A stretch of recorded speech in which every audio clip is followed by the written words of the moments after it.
AP liquor case నిందితులకు సుప్రీంకోర్టులో ఊరట లభించింది. హైకోర్టు బెయిల్ రద్దు చేయడాన్ని సుప్రీంలో సవాల్ చేశారు నిందితులు కృష్ణమోహన్ రెడ్డి, ధనుంజయ రెడ్డి, బాలాజీ, గోవిందప్ప. తమకు సరెండర్ నుంచి మినహాయింపు ఇవ్వాలని పిటిషన్ వేశారు.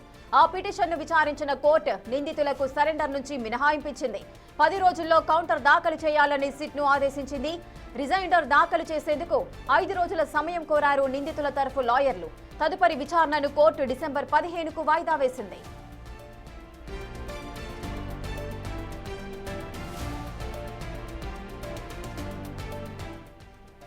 ఇసుక ఏపీ లిక్కర్ కేసు నిందితులకు సుప్రీంకోర్టులో ఊరట లభించినట్లయింది. పూర్తి డీటెయిల్స్ మా ప్రతినిధి శివ అందిస్తారు. శివ, రైట్ రేఖ, ఏపీ లిక్కర్ కేసు సంబంధించి సుప్రీంకోర్టులో నిందితులకు ఊరట లభించింది. అయితే ఏపీ లిక్కర్ కేసు సంబంధించి హైకోర్టు వారి బెయిల్ పిటిషన్ పరిష్కరించడంపై సుప్రీంకోర్టును ఆశ్రయించారు.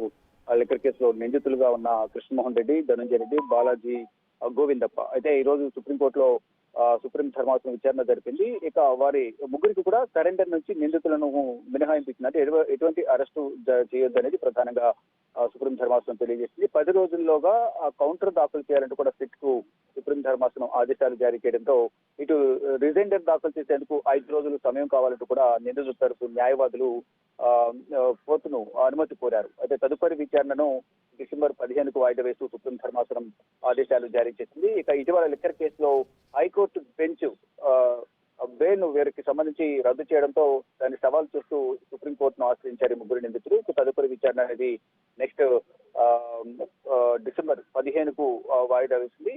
అప్పటిలోగా ఇటు సిట్ కౌంటర్ పిటిషన్ దాఖలు చేయాల్సి ఉంటుంది. మరోవైపు ఇటు నిందితులు రిజైండర్ కూడా దాఖలు చేయాల్సి ఉంటుంది. కాబట్టి లోపు వారు చేయాల్సిన పనులు ఫార్మాలిటీస్ ఏవైతే కంప్లీట్ చేయాలని కూడా సుప్రీం ధర్మాసనం ఆదేశాలు జారీ చేసింది. అప్పటి వరకు కూడా ఎటువంటి ముందస్తు అరెస్ట్ కానీ ఎటువంటి అరెస్టులు కానీ వారిపై అదుపులో తీసుకోవడం కానీ ఏం చేయొద్దంటూ కూడా సుప్రీం ధర్మాసనం ఆదేశాలు జారీ చేసింది. శివ, అయితే ఈ ముగ్గురు వ్యక్తులకి కూడా మినహాయింపు ఇచ్చారు సరెండర్ నుంచి. మరి నెక్స్ట్ సిట్ అధికారులు ఏం చేయబోతున్నారు? అంటే సిట్ అధికారులు అప్పటి వరకు కూడా డిసెంబర్ 15 వరకు కేసు విచారణ వాయిదా వేసిన నేపథ్యంలో అప్పటి వరకు కూడా వీరిని అరెస్ట్ చేయడం కానీ అదుపులో తీసుకోవడం వంటిది చేయకూడదు. ఈ నేపథ్యంలోనే వారికి సరెండర్ నుంచి కూడా మినహాయింపు ఇచ్చింది.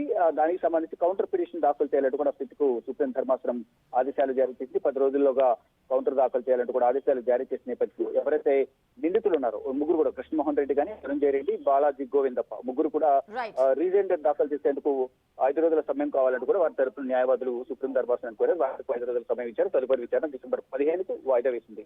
Right, thank you Shiva, thanks for the details.